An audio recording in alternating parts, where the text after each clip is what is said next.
Halo semuanya, selamat datang di channel Levin Odyssey di segmen Cruise Ship. Di kesempatan kali ini, saya akan membahas tentang English on the Cruise Ship, alias bahasa Inggris di kapal pesiar. Jadi, saya sempat ngepost sesuatu tentang kapal pesiar di grup KBLB di Facebook. Dan saya gak nyangka ternyata yang komentar di postingan itu banyak banget. Selain yang komen, ada juga yang ngechat langsung yang tanya, "Bang, kalau mau ke kapal pesiar itu bahasa Inggrisnya harus seperti apa sih?" Bahkan ada juga yang nanya, apakah kalau mau ke kapal pesiar itu bahasa Inggrisnya harus perfect? Nah, jadi di video ini saya akan jelaskan ya, standarisasi bahasa Inggris untuk ke kapal pesiar itu seperti apa dan faktanya di kapal pesiar itu seperti apa. Jadi simak terus sampai akhir, jangan di skip ataupun jangan pindah ke video lainnya. Let's go. Jadi disclaimer dulu ya, video ini akan saya bagi ke dua part karena kalau saya jadiin satu ini saya khawatir durasinya bakalan kepanjangan. Nah, dan untuk di part pertama ini saya akan bahas tentang grammar. Nah, dan nanti di part kedua akan saya bahas tentang aksen.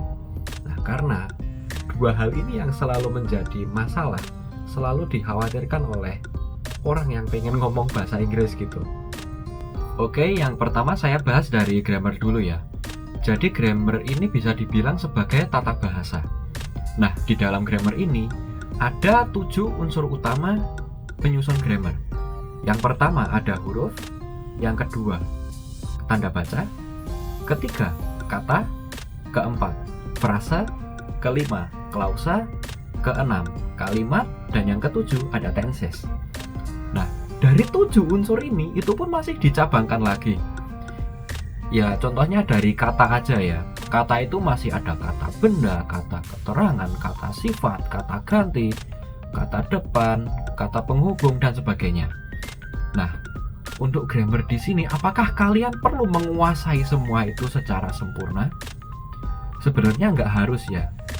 Namun ada beberapa yang perlu kalian kuasai untuk bisa menyusun percakapan dalam bahasa Inggris secara proper, secara baik gitu. Yang harus kalian kuasai yang pertama ada huruf. Nah, jadi huruf di sini adalah cara kalian spelling, cara kalian melafalkan huruf-huruf bahasa Inggris dari A sampai Z itu dengan benar. A, B, C, D, E, F, G, H, Y, H, K, L, M, N, O, P. Nah, kayak gitu. Kan ada tuh nyanyian apa buat anak-anak kayak gitu, itu buat belajar. Nah, karena apa? Pas interview, ya ini kalau dapat interviewer yang memang sengaja pengen nguji ke Inggris kalian itu bakal disuruh spelling nama lengkap kalian. Contohnya nama saya wis, D. Levin Dandi Vivaldo Odyssey, D E L E V I N D A N D Y V I V A L D O O D I S S E Y. Nah, seperti itu. Nah, jadi mau nggak mau huruf ini juga basic banget ya, dan kalian harus bisa menguasai ini karena ini yang paling gampang dibanding unsur grammar yang lainnya. Yang kedua, kalian harus bisa menguasai penggunaan tanda baca. Nah, jadi kalau dalam hal writing ya, tanda baca itu penting banget buat memenggal setiap kalimat biar tersampaikan maksudnya itu apa.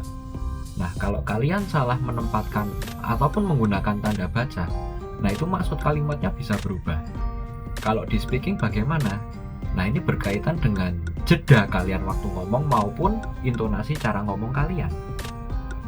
As per Viking Daily, we will have pool barbecue on deck 7 main pool in 2 hours. So, we must prepare the main pool. Let's go! Jadi seperti itu ya. Kalau kalian pengen pakai tanda baca koma dalam percakapan, nah itu biasanya kalian jeda sebentar antar kalimatnya. Nah, kalau kalian pengen pakai tanda seru, nah ini kan biasanya kalimat perintah, jadi lebih menekan kan. Nah, itu biasanya kalian bisa mengeraskan suara atau meninggikan intonasi kalian. Jadi seperti itu penggunaan tanda baca dalam percakapan. Yang berikutnya ada kata. Nah, kata itu merupakan satuan terkecil dalam sebuah kalimat. Nah, untuk kata ini kalian harus bisa membedakan mana yang termasuk kata benda, kata keterangan, kata penghubung, kata depan, kata penjelas, dan sebagainya. Jadi cukup simpel di kata ini, karena kalau kalian nggak bisa bedain ini kata benda, ini kata keterangan, keterangan, ini kata sifat, kalian nggak bakal bisa menyusun suatu kalimat secara sempurna. Setelah kata, ada kalimat. Nah, jadi kalimat ini berupa kumpulan kata yang disusun jadi satu dan memiliki makna utuh. Sebuah kalimat itu minimal memiliki unsur S dan P, alias subjek dan predikat. Nah, kalimat ini bisa ada banyak jenisnya. Ada kalimat deklaratif atau kalimat pernyataan, kalimat negatif, kalimat tanya, kalimat imperatif atau kalimat perintah, kompleks sentence, dan sebagainya. Nah, jadi kalian harus bisa menyusun kata-kata itu menjadi jenis-jenis kalimat yang tadi saya sebutkan. Kayak kalimat pernyataan contohnya gini. I eat in the restaurant with all of my friends. Atau interrogative sentence contohnya kayak gini. Are you the one who call me? Berikutnya ada tenses. Nah, kalau ngomongin grammar, pasti hal yang melekat di otak kita adalah tenses. Bahkan ada yang beranggapan kalau grammar in English is just about tenses. Padahal nggak gitu ya. Jadi, apa sih tenses itu? Tenses adalah pola kalimat yang tersusun berdasarkan waktu dan sifat sebuah kejadian. Berdasarkan waktu kejadiannya, tenses digolongkan menjadi 4. Yang pertama ada present tense atau masa sekarang, past tense atau masa lampau, future tense atau masa depan, dan juga past future tense. Artinya kejadian di masa depan dengan sudut pandang di masa lampau. Nah, kalau dicabangkan lagi, dari keempat pengkategorian umum ini, kita memiliki total 16 tenses. Dari present tense, kita punya simple present tense, present continuous tense, present perfect tense, dan juga present perfect continuous tense. Dan dari past tenses, kita punya simple past tense, past continuous tense, past perfect tense, dan juga past perfect continuous tense. Dari future tenses, kita punya simple future tense, future continuous tense, future perfect tense, dan juga future perfect continuous tense.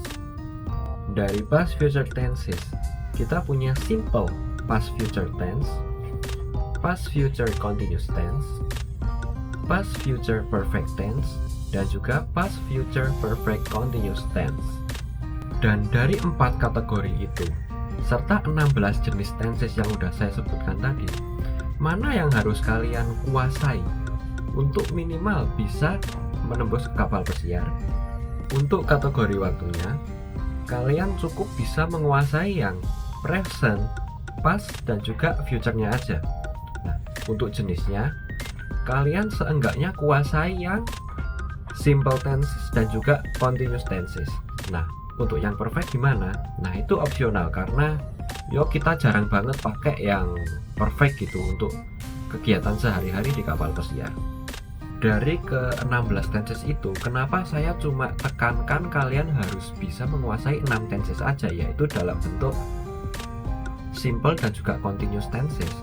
Nah, jadi di kapal pesiar itu kita kalau ngobrol sesama kru maupun dengan tamu ya, nggak semua kru itu aware dengan tenses yang kita pakai. Yang penting ya kita ngobrol aja gitu, enjoy. Dan intinya kalau di kapal itu bukan 100% bahasa Inggris kalian harus perfect, tapi minimal kalian keminggris, alias ya kalian cukup bisa aja lah, bisa berbahasa Inggris, berkomunikasi dalam bahasa Inggris. Dan intinya ya dalam komunikasi itu yang penting saat kalian berbicara, lawan berbicara kalian itu paham apa yang kalian bicarakan, dan juga sebaliknya. Saat lawan bicara kalian berbicara, kalian paham maksud yang diomongkan lawan bicara kalian. Nah, jadi di kapal pesiar itu yang penting tujuan komunikasinya itu tercapai, yaitu kalian menyampaikan pesan diterima dengan baik, dan dari penerima pesan menyampaikan pesan ke kalian, kalian menerimanya dengan baik gitu. Jadi nggak perlu kalian menguasai semua grammar, semua 7 unsur grammar secara sempurna, dan menguasai ke-16 tenses secara sempurna. Itu nggak perlu banget, karena bakalan ada yang jarang dipakai dan ada juga yang sering dipakai, kayak yang simple tenses, habis itu continuous tenses, bahkan perfect tenses pun jarang dipakai gitu. Katakanlah kamu ditanya atasan kayak gini, "Have you finished all of your projects?" "Already, sir." Dan kalian jawab pertanyaan kayak gitu dengan cukup jawaban "already", itu tuh gak apa-apa. Dan banyak banget dilakukan sama teman-teman saya. Ya saya juga sih kalau misal pas males ngomong.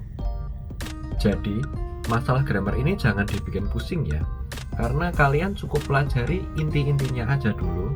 Yang penting kalian ngomongnya lancar, kalian berani berbicara dalam bahasa Inggris, dan kalau pas interview ya kalian gak grogi waktu jawab pertanyaan.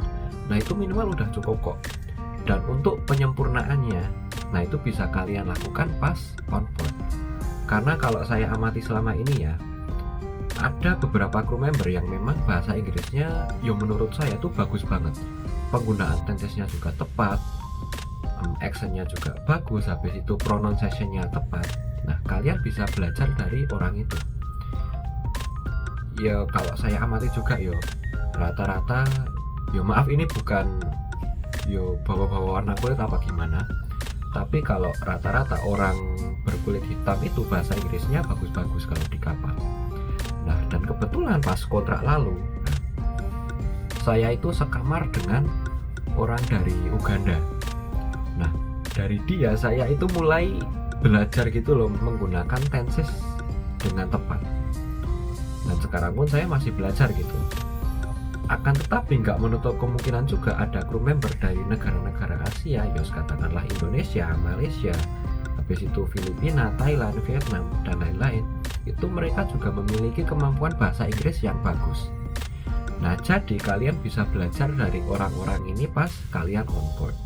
Kenapa begitu? Karena dalam mempelajari bahasa Inggris, semakin sering kalian gunakan, nah semakin mahir juga kalian akan berbicara dalam bahasa Inggris. Dan saya juga paham kalau kalian harus menguasai 7 unsur grammar itu dengan sempurna. Dari 7 unsur itu juga cabangnya masih banyak. Dari tenses aja udah ada 16, belum kata, belum kalimatnya. Nah jadi itu kalian mesti pusing kalau harus menguasai semuanya secara sempurna.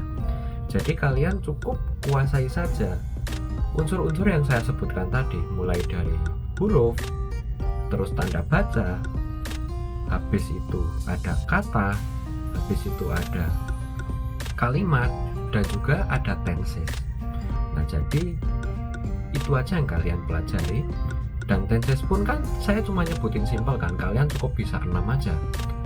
Simple present, present continuous, simple past, past continuous, simple future, future continuous, udah itu aja cukup.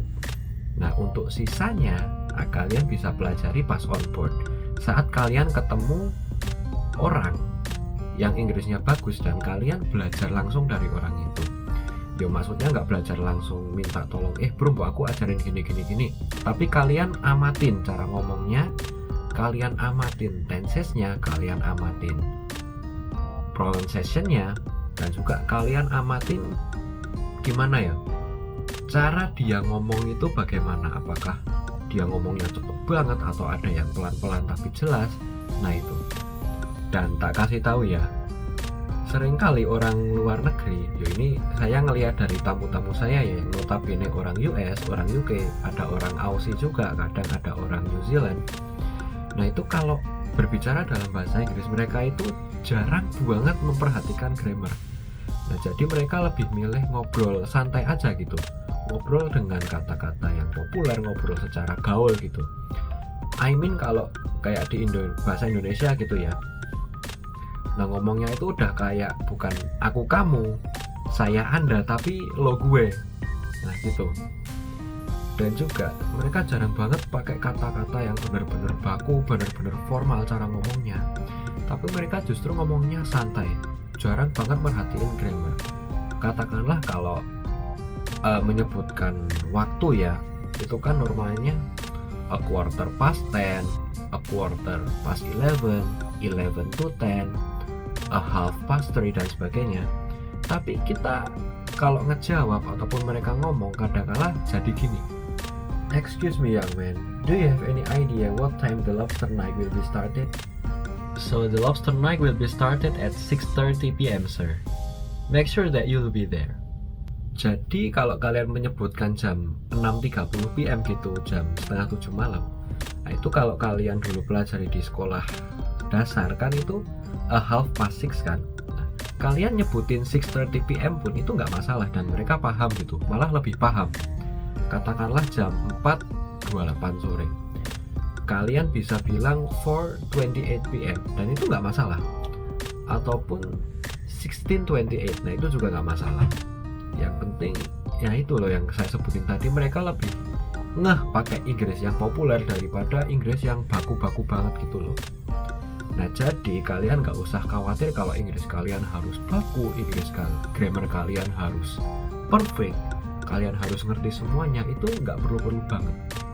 Karena kadang salah pakai tenses pun dimaklumi dan tamunya pun paham gitu maksud kita. Oh, I saw you on the open deck 15 minutes ago.